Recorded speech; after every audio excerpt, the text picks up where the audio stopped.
Good afternoon, all my juggalos and juggalettes. Hope that you're all having a cracking Sunday and weekend, and you are very welcome back to the Lily White Lane YouTube channel. If you're new here, make sure, if you haven't already, to smash that subscribe button, give it a rocky bell above a right hook, hit that like button as hard as you possibly can, tap that notification bell so you'll be let know every single time we upload a new video, and finally comment your thoughts and opinions down below. Without further ado, let's get cracking with this knacking. What are we going to be talking about today? Well, I wanted to come on here and talk about your latest Tottenham Hotspur transfer news, rumours and reports that I've seen. And I'm going to start things off by talking about Eberechi Eze, because links to this player have really started to gather some pace over the last few days, and I'm seeing more and more links to Eze. 50 to 60 million is the price tag that I've seen being mentioned in a lot of articles and tweets. And if you guys have watched this channel previously, last summer, this summer, and seen my videos when it comes to transfer news and when we've been linked to this guy previously, you'd know that I love him and I think he'd be absolutely brilliant at Tottenham Hotspur. I headed into this summer saying, in my opinion, we need a out-and-out DM, a real anchor man with a bit of muscle in there, a top-class finisher, number 9, and a very skillful winger who will beat his man 9 times out of 10. Eberechi Eze is exactly that. He can produce moments of magic in games, but he also does the basics so well. The amount of assists that he got, especially towards the end of the season under Glasner, was superb. You think, previously to Glasner, he's been playing some crap football under Roy Hodgson, but still stood out when he hasn't been injured. And yes, he was injured earlier in the season, but his injury record, in all honesty, isn't that bad. And when he does play, he is very consistent. He rarely has an off day. As I say, he's very capable of moments of magic. His stats in the Premier League are brilliant, which also shows that he's Premier League proven. It's not, risking bringing in a player from another league. Nico Williams is someone who's gotten talked about a lot from Spain. I really like the guy, but there's obviously that question mark about would he be able to cut it in the Premier League or not. Eze has. Eze has proven himself in this league. He's shown that he can deal with the physicality and also produced a ridiculously skillful goals and assists that he does. He's creative, he's dangerous, he's quick, he is everything that Ange Postecoglou should want and that I personally want on the wing for us next season. And I believe if we get Eze, that's a huge step in the right direction. Does it forgive for me the signing of Timo Werner? No, I think that signing shows a complete, even if it's a loan extension, a complete lack of ambition, and I can't stand the fact that the owners and even Ange Postecoglou accept mediocrity like Timo Werner at this football club. But is Eze a step in the right direction? Yes, especially if we were to go on and pay the money required, because 50 to 60 million is the figure that has been branded about. Look, this news hasn't come out from your most reliable journalists, if I'm honest. Fabrizio hasn't reported on it this summer, at least. Neither's Damasio. Dan Kilpatrick's mentioned it, to be honest, but a lot of newspapers and,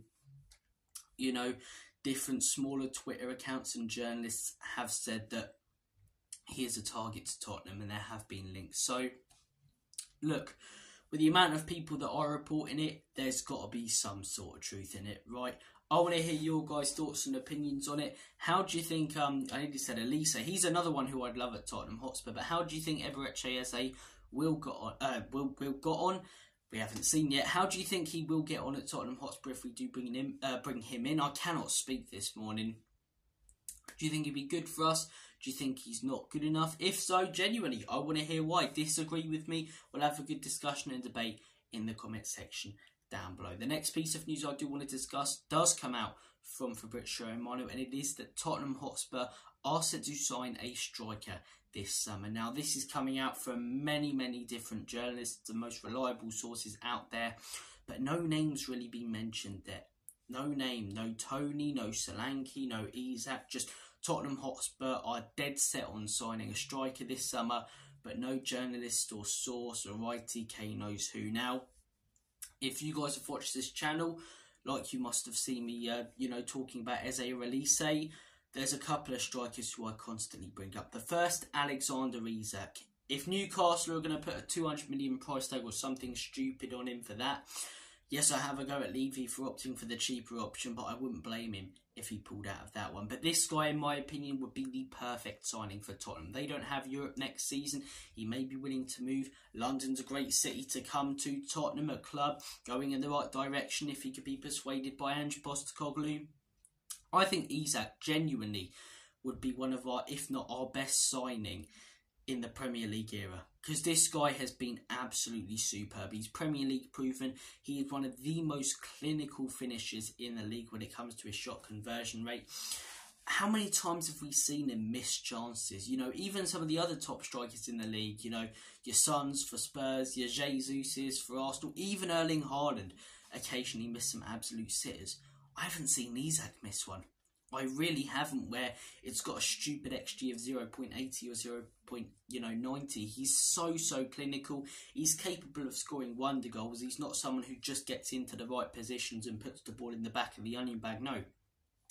He's capable of dropping deep and playing great passes, and I really do think this guy would revolutionise this Tottenham side.